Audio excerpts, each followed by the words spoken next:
Bismillahirrahmanirrahim. Assalamualaikum warahmatullahi wabarakatuh. Selamat datang di kuliah Farmasi Komunitas pertemuan ke-11 dan 12 tentang asuransi kesehatan bersama saya Cynthia Rahmawati.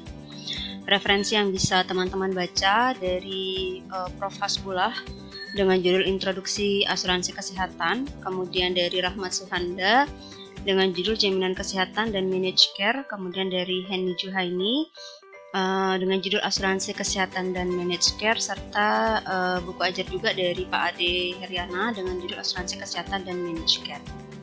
Outline yang akan kita bahas, yang pertama pembiayaan kesehatan dan managed care, kemudian prinsip asuransi, kemudian dasar asuransi kesehatan, dan asuransi kesehatan ada dua, yaitu komersial dan sosial. Kita akan mulai dari pembiayaan kesehatan. Yang dimaksud dengan biaya kesehatan adalah besarnya dana yang harus disediakan untuk menyelenggarakan dan atau memanfaatkan berbagai upaya kesehatan yang diperlukan oleh perorangan, keluarga, kelompok, dan masyarakat. Ini menurut Azrul As 1996.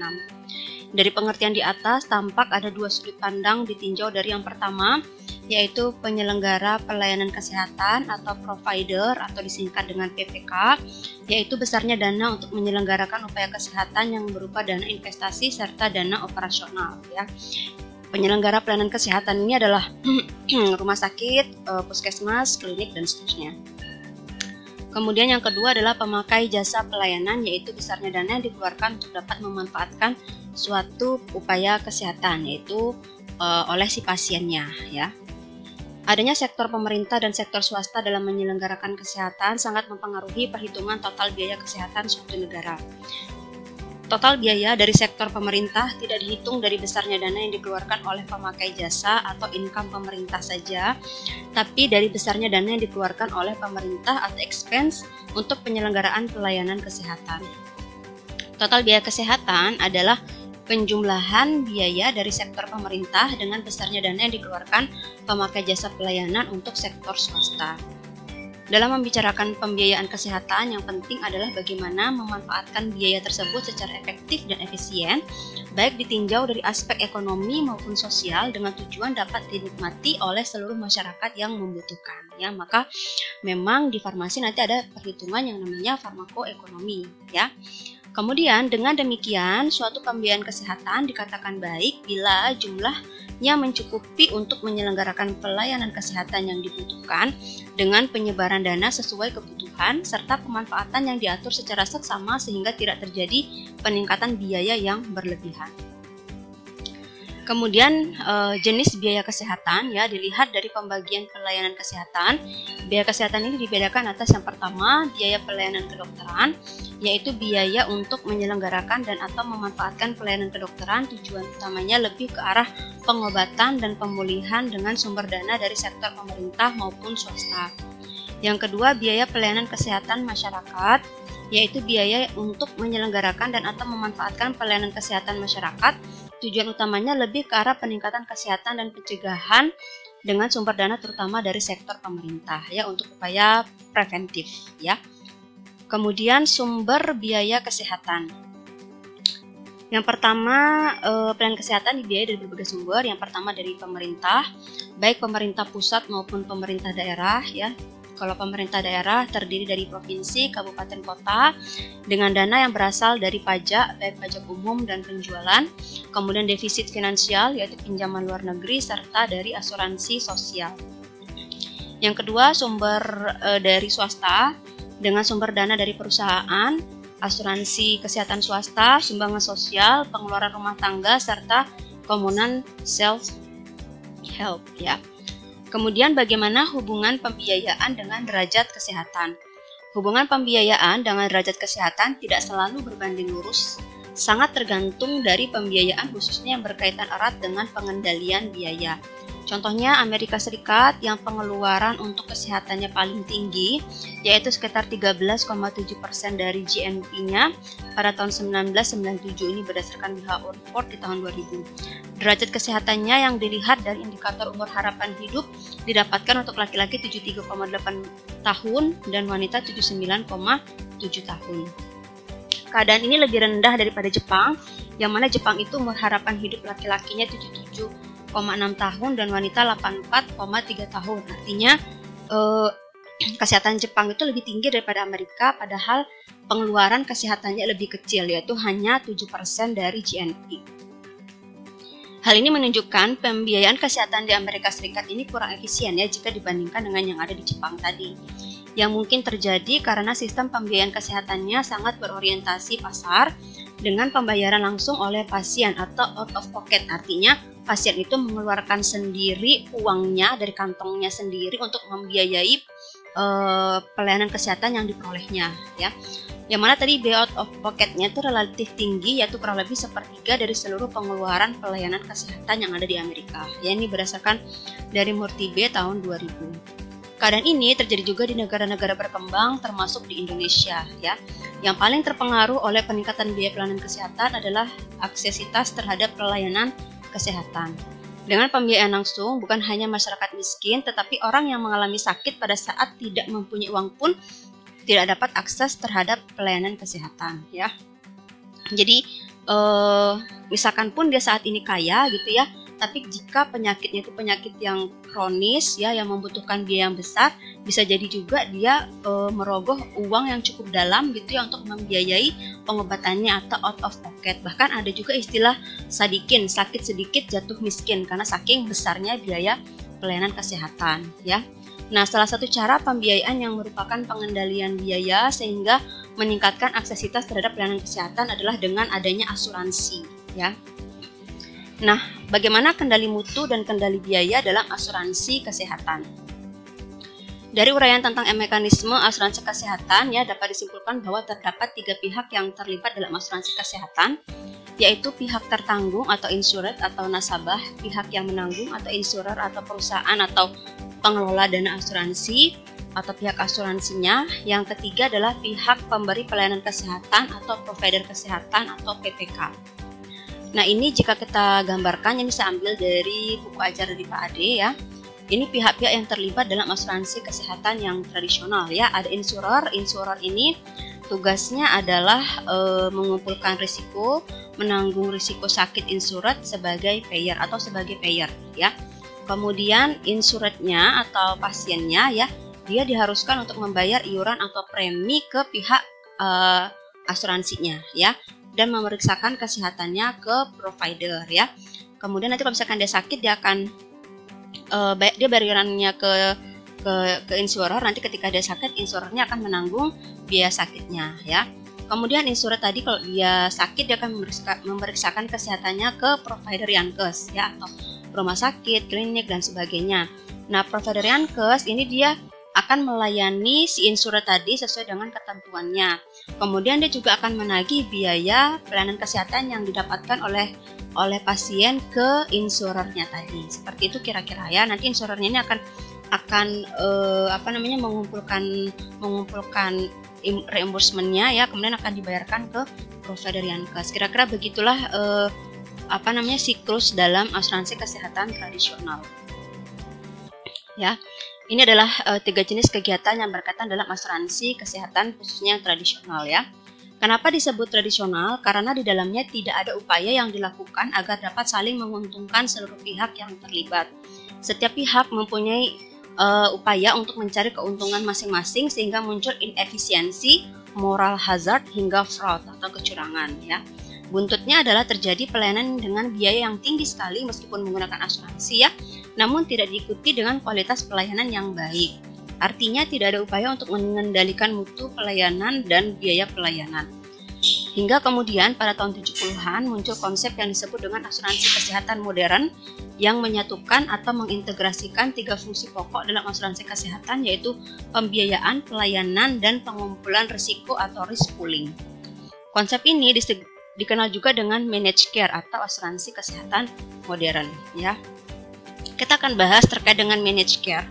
Menurut Sehri tahun 2000, managed care secara umum dapat diartikan sebagai pengaturan finansial dan pelayanan kesehatan yang terintegrasi dan berkesinambungan.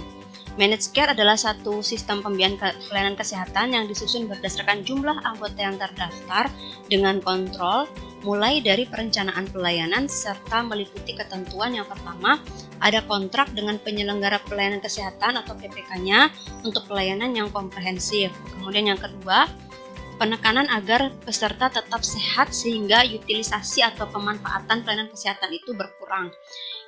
Yang ketiga, unit layanan itu harus memenuhi standar yang telah ditetapkan, ya, punya standar sendiri.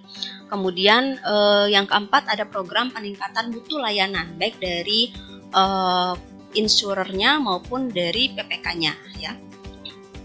Nah, kalau dilihat dari gambar dari asuransi kesehatan modern, ya, baik insurer maupun provider, ya, ini harus saling berkaitan atau saling berhubungan, ya, dimana ini ada risk pooling, ada pembiayaan dan ada pelayanan, ya, yang memperhatikan bagaimana meningkatkan mutu pelayanan, ya, baik dari insurernya maupun dari providernya, sehingga nanti si pasiennya akan mendapatkan pelayanan yang terbaik dengan biaya yang paling efisien, ya. Dan di sini juga karena ini sudah sangat, biasanya tuh sudah sangat rinci, ya, apa-apa yang bisa diklaimkan, ya, maka dapat meminimalkan juga moral hazard ataupun fraud, ya.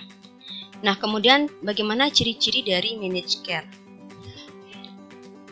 Yang pertama adalah adanya kontrol utilisasi atau pemanfaatan pelayanan yang ketat sesuai dengan mekanisme kontrak yang telah dibuat antara PPK, insurer, dan insurernya. Kemudian yang kedua, adanya monitoring dan kontrol pelayanan yang diberikan. Yang ketiga, memakai dokter umum dan tenaga medik lainnya untuk mengelola pasien, terutama untuk misalkan penyakit-penyakit yang bisa ditangani oleh dokter umum dulu. Nanti jika misalkan tidak bisa ditangani, baru nanti dirujuk untuk ke dokter spesialis, seperti itu biasanya, ya. Kemudian yang keempat, menciptakan layanan kesehatan yang sesuai dengan standar yang ditetapkan. Kemudian ada program perbaikan kualitas. Dan yang keenam adalah adanya sistem reimburse yang membuat sarana pelayanan kesehatan seperti dokter, puskesmas, rumah sakit, dan lain-lain dapat mempertanggungjawabkan biaya dan kualitas layanan kesehatan yang diberikan, ya. Jadi tidak bisa asal memberikan pelayanan, ya, karena sesuai dengan kontraknya. Kemudian faktor utama dalam managed care, yang pertama, mengelola pembiayaan dan pemberian jasa pelayanan kesehatan. Yang kedua, menggunakan teknik kendali biaya. Yang ketiga, membagi risiko keuangan antara provider dan badan asuransi. Nah, kemudian ada 3 bentuk managed care, ya. Yang pertama, HMO atau Health Maintenance Organization, ada PPO atau Preferred Provider Organization, dan POS atau Point of Service, ya. Dimana modifikasi, ya, PPO dan POS ini modifikasi dari HMO. Kita bahas satu-satu. HMO atau Health Maintenance Organization, ciri-cirinya adalah yang pertama, pembayaran premi didasarkan pada perhitungan kapitasi. Kapitasi adalah pembayaran terhadap penyelenggara pelayanan kesehatan berdasarkan jumlah sasaran anggota, biasanya didasarkan atas konsep wilayah dan bukan berdasarkan jumlah pelayanan yang diberikan. Dulu HMO tradisional itu dibayarkan reimburse berdasarkan fee for service, ya, berdasarkan reimburse itu berdasarkan pelayanan yang dibayarkan berdasarkan pelayanan yang didapatkan oleh si pasiennya, itu yang dibayarkan, ya. Tapi kalau sekarang HMO-nya lebih ke kapitasi, ya. Bahkan jaminan kesehatan nasional kita di Indonesia yang diselenggarakan oleh BPJS Kesehatan pada tingkat vaskes primer, ya, seperti puskesmas dan klinik, itu sistem pembayarannya adalah kapitasi, ya, berdasarkan dengan jumlah sasaran anggota. Misalkan puskesmas A itu jumlah sasaran peserta JKN-nya adalah 1000 orang, maka nanti yang dibayarkan itu adalah kali dengan 1000 orangnya, gitu, ya, iuran atau preminya. Kemudian yang kedua, terkait dengan lokasi, terikat pada lokasi tertentu berdasarkan tadi, ya, wilayah-wilayahnya. Kemudian yang ketiga, pembayaran out of pocket-nya sangat minimal, ya, yang pasien mengeluarkan uangnya sendiri itu sangat minimal. Bahkan kalau di JKN itu, apalagi dia di puskesmas, itu jarang sekali pasien itu mengeluarkan uangnya sendiri, ya, biasanya semuanya sudah ditanggung oleh BPJS Kesehatan. Kemudian ada 2 bentuk HMO. Yang pertama, HMO merupakan badan penyelenggara merangkap sebagai penyelenggara pelayanan kesehatan sehingga kontrol lebih baik dan mengurangi utilisasi yang berlebihan. Kedua, HMO itu mengontrol penyelenggara pelayanan kesehatan, ya. Kemudian yang kelima, pilihan PPK atau penyelenggara pelayanan kesehatannya terbatas, perlu waktu untuk menukar PPK. Biasanya kalau misalkan di BPJS kita bisa, ya, milih atau mau menukar antara PPK yang lama dengan PPK yang baru. Yang keenam, ada pembagian risiko dengan PPK antara insurer dengan PPK. ada kendali biaya dan pemanfaatan yang tinggi. Kemudian yang ke-8 ada kemungkinan mutu pelayanan yang rendah. Kemudian tipe HMO ini dibagi menjadi beberapa bagian. Yang pertama adalah staff model, yaitu dokter secara langsung menjadi pegawai HMO dan diberikan imbalan dengan sistem gaji. Kemudian yang kedua, grup model, yaitu HMO mengontrak dokter secara kelompok dan biasanya didasarkan atas kapitasi. Kemudian yang ketiga adalah network model, yaitu HMO mengontrak lebih dari satu grup dokter. Kemudian yang keempat adalah Individual Practice Association atau IPA, yaitu HMO mengontrak sejumlah dokter dari beberapa jenis praktek dan biasanya didasarkan pada fee for service, jadi dibayar berdasarkan dengan pelayanan yang diberikan. Kemudian tipe managed care yang lain adalah PPO atau Preferred Provider Organization dan POS atau Point of Service, merupakan bentuk managed care yang memberikan pilihan PPK yang lebih luas kepada konsumen, yaitu provider yang termasuk dalam jaringan dan provider yang tidak termasuk dalam jaringan pelayanan sehingga harus dibayar penuh. Sering disebut dengan HMO tanpa pembatas. POS memiliki sistem kapitasi untuk setiap pendaftar. Kompensasi POS ini adalah per pasien per tahun. Ciri-cirinya adalah yang pertama, pelayanannya bersifat komprehensif, kebebasan dalam memilih PPK, insentif untuk menggunakan PPK-nya murah, pembayaran PPK berdasarkan fee for service dengan potongan harga, kemudian pengeluaran out of pocket-nya sedang, inflasi biaya relatif masih tinggi, ada kendali utilitas dan mutu, serta tumbuh paling cepat. Nah, kemudian bagaimana kaitannya antara asuransi kesehatan dengan pembiayaan kesehatan? Asuransi kesehatan merupakan salah satu cara untuk membiayai pelayanan kesehatan. Ini menurut Gateson 2013. Pada negara-negara yang menganut sistem pembiayaan kesehatan yang berasal dari berbagai sumber atau multiple health financing, umumnya pelayanan kesehatan dibiayai dari asuransi kesehatan. Misalnya pada negara Amerika Serikat, pada tahun 2012, pembiayaan kesehatan di Amerika Serikat sebesar 40% bersumber dari Medicare dan 32% dari Medicaid. Nah, kemudian ini kalau kita simpulkan melalui grafik pembiayaan kesehatan yang berasal dari asuransi. Nah, pembiayaan kesehatan ini ada dua, ada dari publik dan ada dari swasta. Kalau yang dari publik itu sumbernya adalah dari asuransi kesehatan sosial, ini yang biasanya bersifat wajib, termasuk juga di Indonesia melalui program jaminan kesehatan nasional. Kemudian untuk pembiayaan yang sektor swasta itu melalui asuransi kesehatan swasta atau komersial yang bersifat sukarela. Biasanya bisa selain memiliki yang wajib juga bisa saja memiliki yang komersial sebagai tambahan. Pembiayaan kesehatan dapat berasal juga dari 3 sumber tambahannya itu adalah bantuan internasional. Asuransi kesehatan merupakan sumber pembiayaan kesehatan yang dapat berasal dari publik berbentuk asuransi kesehatan sosial, misalnya tadi jaminan kesehatan nasional, dan dapat dari swasta dalam bentuk asuransi kesehatan swasta. Ini menurut Tulchinsky et al. 2014. Iuran atau kontribusi pada asuransi kesehatan sosial umumnya berdasarkan pada pendapatan, sedangkan pada asuransi kesehatan swasta umumnya berdasarkan risiko atau penyakit yang diderita. Ini menurut McKee et al. 2013. Nah, bagaimanakah prinsip dari asuransi? Dalam Undang-Undang Republik Indonesia Nomor 2 Tahun 1992, asuransi atau pertanggungan didefinisikan sebagai perjanjian antara dua pihak atau lebih, dengan mana pihak penanggung mengikatkan diri kepada tertanggung dengan menerima premi asuransi untuk memberikan penggantian kepada tertanggung karena kerugian, kerusakan, atau kehilangan keuntungan yang diharapkan, atau tanggung jawab hukum kepada pihak ketiga yang mungkin akan diderita tertanggung, yang timbul dari suatu peristiwa yang tidak pasti atau uncertainty atau untuk pembayaran yang didasarkan atas meninggal atau hidupnya seseorang yang dipertanggungkan.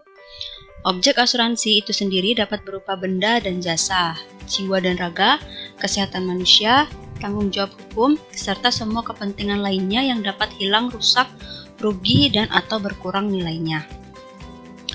6 prinsip, jadi bisa dalam bentuk asuransi jiwa, misalkan ketika dia meninggal maka nanti ada diberikan nilai tanggungan biasanya kepada ahli waris gitu ya. Kemudian asuransi kesehatan ya, ketika sakit nanti akan ditanggung biayanya. Kemudian bisa juga berupa benda, misalkan asuransi mobil, misalkan mobilnya mengalami kecelakaan maka nanti akan ditanggung biaya perbaikannya, misalnya seperti itu ya. Kemudian asuransi kebakaran, pokoknya semua hal yang semua hal yang tidak pasti, peristiwa yang tidak pasti itu bisa dibuatkan asuransinya. Biasanya dijamin dengan adanya asuransi gitu ya. Jadi asuransi itu untuk menjamin ketidakpastian, kayak meninggal. Kita kan nggak tahu kapan kita akan meninggal. Itu sesuatu yang kita tidak tahu kapan terjadinya gitu ya.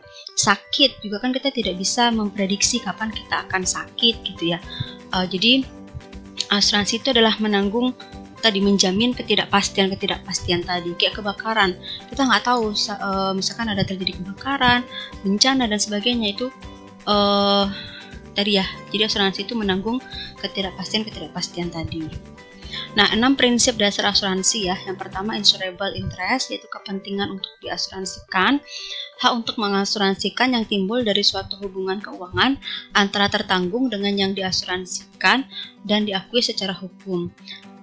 Prinsip ini menjelaskan bahwa seseorang diberikan hak untuk mengasuransikan sesuatu karena terdapat hubungan keluarga atau ekonomi yang mendasarinya. Kemudian, hak ini otomatis timbul setelah adanya perjanjian yang disebut dengan polis dan telah memiliki dasar hukum. Apabila suatu saat terjadi musibah atau masalah yang mengakibatkan objek yang bersangkutan menjadi rusak, maka pihak yang mengasuransikan akan mendapatkan ganti rugi finansial ya. Contohnya hubungan keluarga seperti suami, istri, anak, ayah atau ibu ya. Misalkan dia suami istri gitu ya. Suami istri, terus misalkan dia belum berkeluarga gitu ya. Dia belum berkeluarga. Nanti ketika misalkan dia kejadian meninggal misalkan, maka nanti ahli warisnya adalah si orang tuanya. Demikian seterusnya. Misalkan orang tuanya suaminya meninggal, maka nanti yang mendapatkan hak warisnya misalkan istri dan anaknya dan seterusnya gitu ya. Hubungan bisnis contohnya seperti kreditur dengan debitur, perusahaan dengan orang penting di perusahaan. Misalnya kalian ngambil kredit uang, pinjaman uang di bank misalnya ya. Nah, nanti juga biasanya akan diberikan asuransi ya, jaminan bahwa nanti semisal kalian di tengah perjalanan ternyata misalkan mengalami meninggal dan sebagainya, maka nanti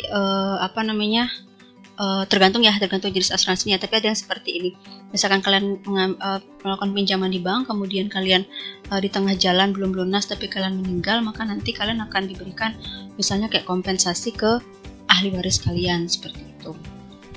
Atmos yang kedua, prinsip yang kedua adalah atmos good faith atau itikat baik, yaitu suatu tindakan untuk mengungkapkan secara akurat dan lengkap semua fakta yang material atau material fact mengenai sesuatu yang akan diasuransikan baik diminta maupun tidak. Artinya adalah si penanggung atau pihak asuransi harus dengan jujur menerangkan dengan jelas segala sesuatu tentang luasnya syarat atau kondisi dari asuransi si tertanggung atau nasabahnya.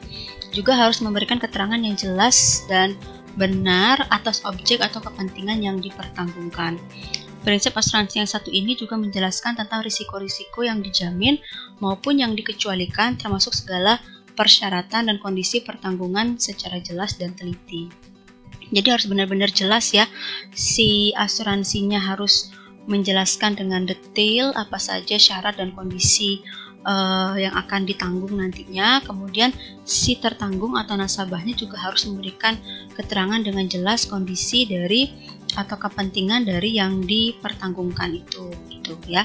Bahkan juga dijelaskan misalkan manfaat-manfaat yang tidak diterima dari asuransinya. Misalnya kayak contohnya misalkan kayak Jaminan Kesehatan Nasional ya. Itu penyakit karena narkotika itu tidak ditanggung gitu ya. Misalkan meninggal akibat bunuh diri atau penyakit yang timbul akibat ada niat untuk bunuh diri itu tidak ditanggung dan seterusnya. Jadi harus dijelaskan sedetail mungkin apa yang ditanggung, apa yang tidak ditanggung, bagaimana persyaratan dan sebagainya. Yang ketiga, proximate cause atau causal proximal adalah suatu penyebab aktif dan efisien yang menimbulkan suatu kerugian dalam sebuah rangkaian kejadian. di mana setiap kerugian yang terjadi pasti ada penyebabnya. Mengacu pada prinsip ini, penanggung atau pihak asuransi hanya akan mengganti kerugian tertanggung nasabah apabila suatu peristiwa diakibatkan oleh penyebab yang diatur dalam polis yang tertera dalam perjanjian asuransi tadi, ya. Kalau di luar perjanjian itu maka tidak akan ditanggung oleh pihak asuransi. Ketentuan klaim dalam prinsip asuransi ini adalah apabila objek yang diasuransikan mengalami musibah atau kecelakaan, maka pertama kali yang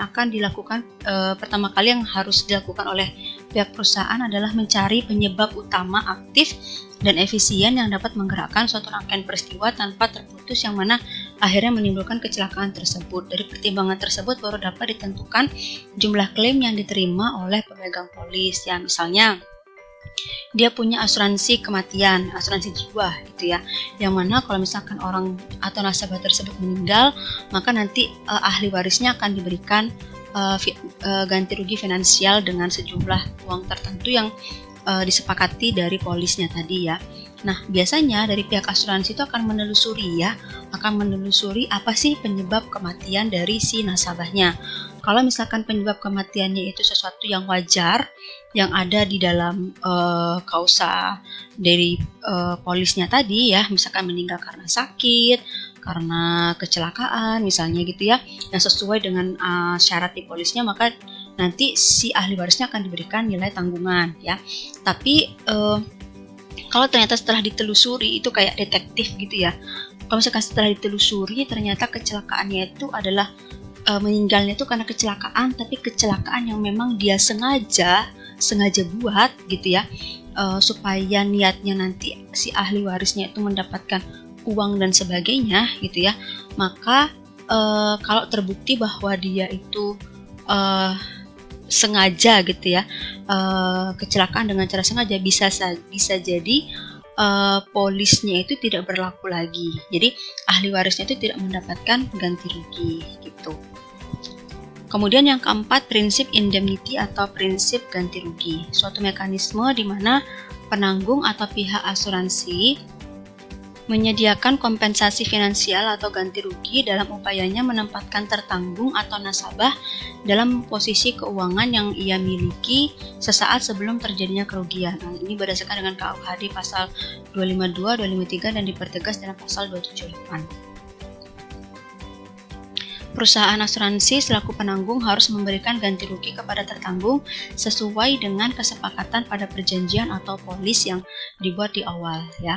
Kemudian nilai pertanggungan tadi harus sesuai dengan nilai klaim yang sudah diajukan tanpa pengurangan atau penambahan nilai. Contohnya, jika terjadi musibah sakit, maka perusahaan asuransi akan membayarkan atau dibayarin dulu sama pasiennya, nanti di-reimburse biaya rumah sakitnya sesuai dengan tagihan yang telah dibayarkan sebelumnya. Prinsip yang kelima adalah subrogation atau pengalihan hak atau perwalian. Pengalihan hak tuntut dari tertanggung kepada penanggung setelah klaim dibayar. Subrogasi berkaitan dengan kondisi di mana kerugian yang dialami tertanggung disebabkan oleh pihak ketiga atau oleh orang lain. Jika melihat pada pasal 1365 KUH Perdata, pihak ketiga yang bersalahlah yang harus mengganti kerugian dari si tertanggung, bukan si asuransinya ya. Dalam asuransi, subrogasi mengharuskan tertanggung memilih salah satu dari sumber penggantian kerugian. Apakah nasabah tadi mau minta ganti ruginya ke pihak asuransi atau ke pihak ketiga yang menyebabkan dia mengalami kerugian ya. Tertanggung tidak boleh memilih dari keduanya karena tertanggung akan mendapatkan penggantian melampaui yang semestinya. Lain halnya jika tertanggung tidak mendapatkan ganti rugi secara penuh dari pihak ketiga, maka tertanggung dapat meminta hak ganti rugi sesuai dengan selisih yang ada kepada penanggung. Misalnya dia mengalami kecelakaan misalnya di jalan raya ya. Kalau kecelakaan tunggal kan nggak ditanggung ya sama Jasara Harja, tapi kalau misalkan kecelakaan karena dengan kendaraan lain ya, itu dan mengalami sakit atau luka-luka, itu biasanya nanti akan ditanggung oleh Jasara Harja ya. Jadi nggak bisa lagi minta tanggung jawab ke pihak BPJS Kesehatan karena sudah diganti sama si pihak Jasara Harja. Nah, semisal jika ada syarat yang dari jasara harja tidak bisa terpenuhi sehingga tidak bisa minta ganti rugi ke jasara harja, maka ya, biaya pengobatan misalkannya sakit karena kecelakaan yang dialami itu bisa diklaimkan ke BPJS Kesehatan ya, asalkan minta rujukan nanti dari Vaskes tingkat satunya ya, nanti apakah nanti perlu dirujuk ke rumah sakit pemeriksaannya atau bagaimana, itu nanti biayanya itu akan ditanggung oleh BPJS Kesehatan gitu ya. Jadi memang pengalihan hak atau perwalian ini si tertanggung itu dia harus memilih salah satu dari yang mana yang akan mengganti, apakah penanggung atau pihak ketiga. Demikian pula bila tertanggung sudah mendapatkan penggantian dari penanggung, misalkan dari asuransinya, maka tertanggung tidak boleh menuntut kepada pihak ketiga. Kemudian prinsip yang keenam adalah contribution atau kontribusi.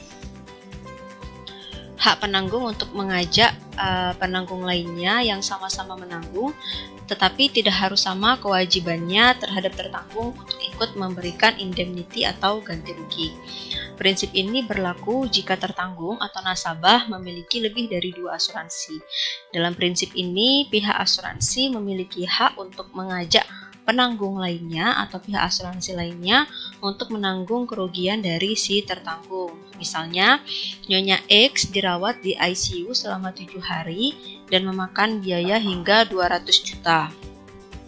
Kemudian tagihan perawatan Nyonya X di-cover oleh asuransi ABC sebesar 90 juta.